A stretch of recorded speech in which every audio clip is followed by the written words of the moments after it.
Praise the lord. అందరికీ వందనాలు. మరి జ్ఞానం కోసం మనము కొన్ని మాటలు వినాలని ఇందాకల వీడియో సలోమాన్ గారి కోసం మాట్లాడాం.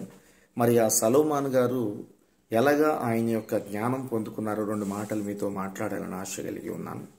దానికి ముందు వీడియోలు మొన్న పెట్టాను, 3 వీడియోలు కూడా చూడండి. దీని ముందు వీడియో కూడా చూడండి. కేవలము జ్ఞానము కొరకు మనిషికి ఇంపార్టెంట్ జ్ఞానం. ప్రేమ ఎంత శ్రేష్టమైనదో జ్ఞానము కూడా అంత విలువైనది. ప్రతి ఒక్కరు తెలుసుకోండి దయచేసి. మరి మొదటి రాజుల గ్రంథంలో 3వ అధ్యాయంలో ఇక్కడ కొన్ని మాటలు మనం చూడగలుగుతున్నాం. సొలొమోను ఆ 3వ అధ్యాయం అంతా చదువుకోండి. దేవుణ్ణి బాగా స్తుతిస్తూ ఉన్నాడు. దేవుడికి స్తోత్రం. ధ్యానిస్తూ ఉన్నాడు. తన తండ్రి నిద్రించాక నాకు ఎవరు తోడు, ఇంతవరకు నా తండ్రికి సర్వకోటి సృష్టికర్త పరిశుద్ధుడు తోడున్నాడు, ఆ దేవుడు నాకు తోడుండాలి అని మొరపెడుతూ ఉన్నాడు. అయితే ఆ మొర దేవుని దగ్గరికి డైరెక్టర్గా చెవుల్లోకి వెళ్ళిపోయిందంట. మీరు తర్వాత చదువుకోండి. కీర్తన గ్రంథములో 18వ అధ్యాయం 6వ వచనం చదువుకోండి. మీ మొర, మీ కేకలు, మీ ప్రార్థన డైరెక్టర్ దేవుడు చెవిలో జొచ్చుతుందంట. దేవుడు వింటాడు. భక్తి పరులు ప్రార్థన వింటాడు. ఇక్కడ మొదటి రాజుల గ్రంథం 3వ అధ్యాయంలో ఇక్కడ కొన్ని మాటలు చదువుతున్నాను. 12వ వచనం నుంచి నేను చదువుతున్నాను. నీవు ఇలాగున అడిగినందున నీ మనవి ఆలకించును. అయితే దానికి ముందు 10వ వచనం నుంచి చదువుతున్నాను. సొలొమోను చేసిన ఈ మనవి ప్రభువునకు అనుకూలమైన గనుక దేవుడు అతనికి ఇలాగే సెలవిచ్చెను. దీర్ఘాయువునైనను ఐశ్వర్యమునైనను నీ శత్రువుల ప్రాణమునైనను అడగక. ఏం ప్రార్థనలు ఏమని అడగలేదంట. నమ్ముతారా?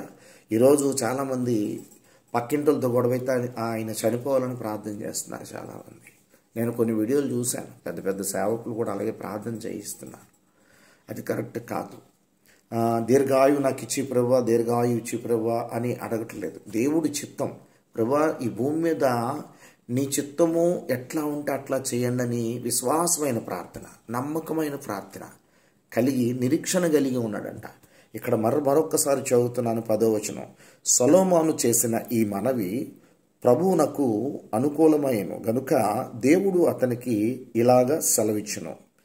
దీర్ఘాయునైనను ఐశ్వర్యమునైనను నీ శత్రువుల ప్రాణమునైనను అడుగక, న్యాయములను గ్రహించుటకు వివేకము అనుగ్రహించమని నీవు అడిగితివి.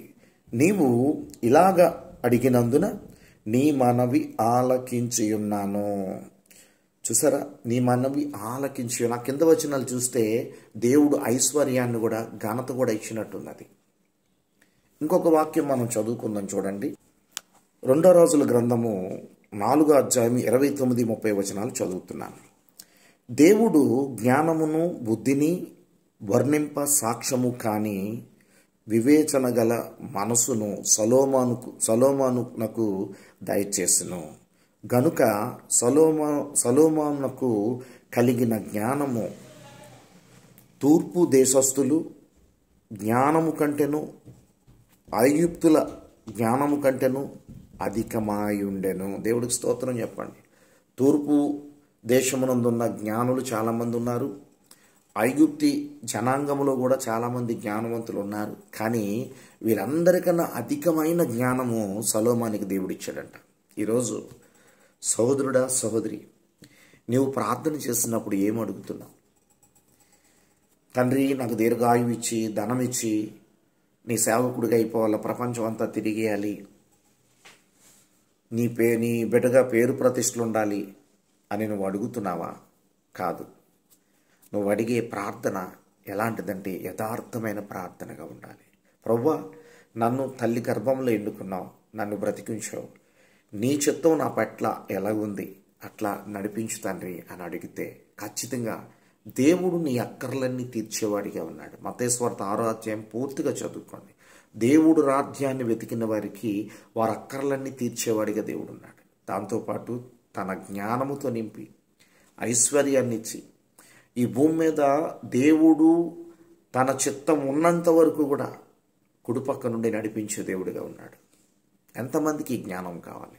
ఈ వీడియో చూస్తున్న సేవకులైనా, సువార్థికులైనా, సాక్షులైనా, దేవుని యందు భయభక్తులతో జీవిస్తున్నవారైనా, ఇంకా దేవుణ్ణి తెలియక తనకిష్టాసారంగా తిరుగుతున్న వారికి కూడా నేను ఇంతవరకు మనిషి జ్ఞానంతో ఉన్నానా, అందుకే నా జీవితంలో అనేక రకాల నాకు దెబ్బలు తగిలాయా?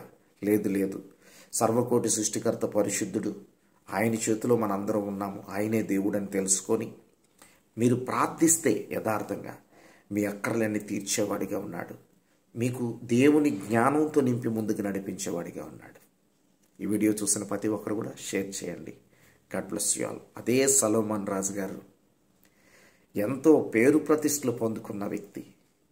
ఒక దినము భార్యల ద్వారా, అది కూడా మీకు ఈ మాట వినిపించి నేను ముందుకు వెళ్తాను. చూడండి, మంచి పేరు ప్రతిష్టలతో దేవుడు నింపి మంచి జ్ఞానం ఇచ్చిన వ్యక్తి ఎలా దేవునికి కొంతకాలం దూరం అయ్యాడో మీకు ఈ మాట వినిపించాలనుకుంటున్నాను. మొదటి రాజుల గ్రంథము 11వ అధ్యాయంలో 4వ వచనం చదువుతున్నాను. చూడండి, 4వ వచనం చదువుతున్నాను. సొలొమోను వృద్ధుడైనప్పుడు అతని భార్యలు అతని హృదయమును ఇతరుల దేవతల తట్టు త్రిప్పగా, అతని తండ్రి అయిన దావీదు హృదయము వలె అతని హృదయము దేవుడైన యెహోవా ఎడల యథార్థంగా కాకపోయెను. చూసారా?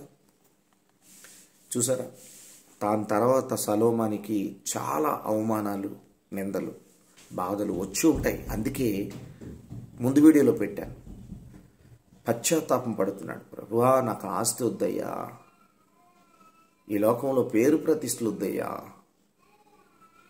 నేను ధనవంతుడిగా వద్దు, పేదవాడిగా వద్దయ్యా, నీ ప్రేమతోనే బ్రతకాలయ్యా, నువ్వు నాకుంటే చాలయ్యా అని మొరపెడుతున్నాడు. సామెతలు 30వ అధ్యాయంలో 8, 9 వచనాలు చదువుకోండి. జాగ్రత్త అండి. చాలామంది మంచి హృదయం కోల్పోతున్నారు, మంచి జ్ఞానం కోల్పోతున్నారు, నిజమైన దేవుడు శ్రేష్టమైన ప్రేమను కూడా కోల్పోయి వెనుదిరిగి పతనానికి వెళ్ళిపోతున్నారు చాలామంది. ఈ లోకాశలు వద్దండి. ఈ లోకాశ కేవలం నేత్ర ఆశగా ఉంది. ఆ నేత్రాశ శరీరానికి మాత్రమే నీకు సంతోషపెడుతుంది.